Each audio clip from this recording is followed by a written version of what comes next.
Hello, and welcome to the CIRS Group podcast. I am Barbara. And I'm Jacie.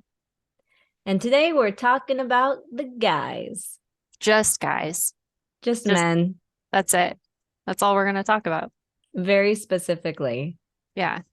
I think that there is this, I don't know, perception that women are more impacted by chronic illness than men are. And I don't know if it's because men have this, social standard of seeming more robust, or if the symptoms are just more talked about by women so that men might not recognize that symptom or those symptoms in themselves. Right. I mean, there's also like the very common stereotype that men won't go to the doctor if something bothers them. And unfortunately I've witnessed this personally in my life with some men that I've known over the years where they waited too long to go to the doctor, and something that could have maybe been caught early was not, which is heartbreaking, of course. But I think that's a factor. Um, and maybe also the fact that women seem so much more likely um to talk to each other and to what word am I looking for, where everyone's getting together to on social media, like into Mm. communities. Even in the CIRS group, we have a few really cool guys in there, but man, we don't have many. And I think that there's just a natural proclivity for women to seek out communities, online communities, especially for support, whereas maybe men feel like they can't, or they don't know that they exist. They're not even thinking that they exist. I'm Mm. not sure, but I feel like there's a lot of factors at play here. Absolutely. But when it comes down to it, men really experience CIRS very similarly to how women experience CIRS. I would say of our group, the men who have shared what their experience of CIRS is, they've said it's the chronic fatigue, it's the brain fog, it's the muscle soreness, it is the muscle spasms. It's that 37 list of symptoms that we talk about a lot here. But then there are some differences between the sexes that contribute to kind of different symptom presentation for men. Yes. And I think where one of those places is, women do experience hair loss still, but I think in some cases, in most cases, it's not as apparent as men, and that's just because of maybe hairstyles and also male pattern baldness, if that comes into play. But I think that's one place where men may see a little bit different presentation, like you were saying. Absolutely. And we know with hair loss and CIRS, there's a lot of different reasons why CIRS impacts your hair.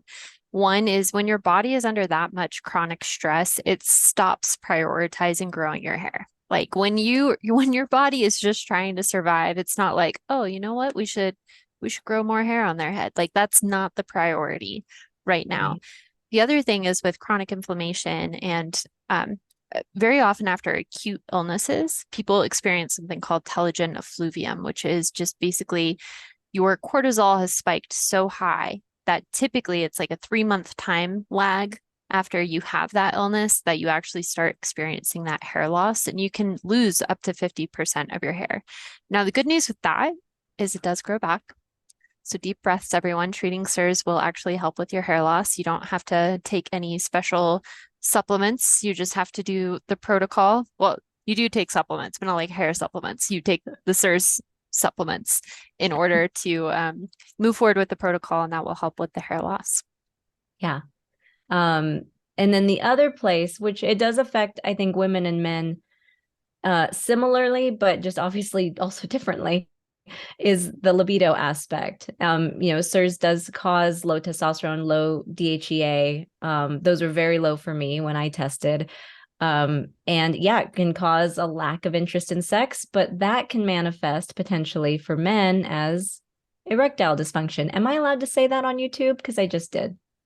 We're saying it. We said it. It's It, already done. It it was happened. said. Funny story, when Barbara pitched this topic to me, she just put ED and my brain went straight to eating disorder. And I was like, eating disorders in men, huh? That's so interesting. And she was like, no, no, sweet baby angel. No, no, that's not what we're talking about today.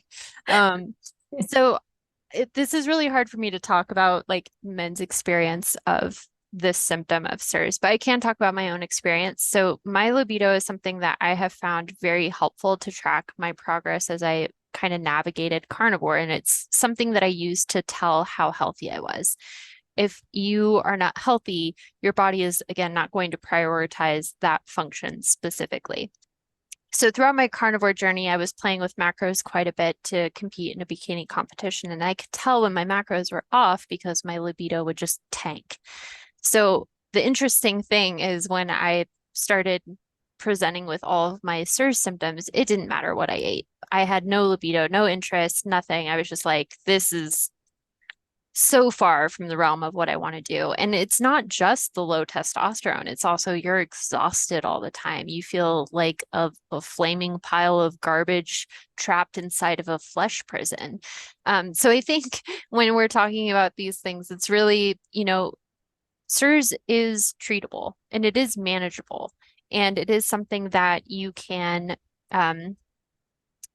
treat pretty holistically, meaning that you aren't on meds forever. You aren't on pharma forever. You don't have to take a little blue pill forever. It's, you treat it, you recover, you gain back function, you move on with your life. Sorry, I feel like I've been rambling nonstop. No, that was a fantastic and very well articulated summary of what this whole episode was about. I think that I guess the point of what we're saying here is that if you feel like you're chasing the symptoms, because you are, you are. And that's, see, you said it so much better than me. I could have just let that go. But I think your point is, CIRS is the root cause once again. And if you heal that, you will notice these other symptoms going away or improving over time. And that's what we want for everybody. Absolutely. Yeah. Procreate, fill the earth, something like that. Sure.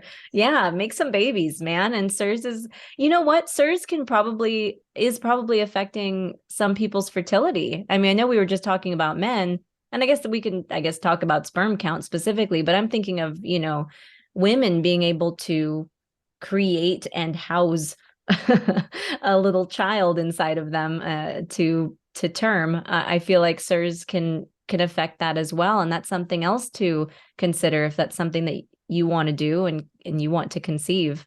Should really take care of CIRS, obviously, before you start that journey, if you can. There's not a ton of research on CIRS and sperm count or fertility rates, but the information that there is about that is heartbreaking. It just seems like the miscarriage rate is super high, which to me would also say, like, if you can't carry a baby to term, it's very likely that your sperm count is not going to be great. It would be interesting to see more research on that for sure. And I think as people learn more about CIRS and people become more aware of it, we'll just get more and more information. I think that's really cool that we can kind of use these data points to leverage that information to help people actually heal rather than just prescribing to them for the rest of their lives. That's not helpful, that's not curing, that's just symptom management, and it's not really getting to the root cause issue that could cause problems further down the line. Absolutely. Yeah. Well, I think this was great. Was there anything else that you wanted to cover? No, I think that's really comprehensive. Men are impacted by CIRS very similarly to women, with a couple extra bonus points. But really, the message to drive home here is CIRS is treatable.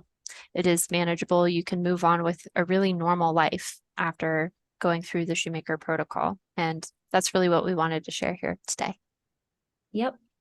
And thanks for listening or watching. And we will see you next week on the CIRS Group podcast. And of course, if you want to join us at the cirsgroup.com, the link is in the description. We'll see you there.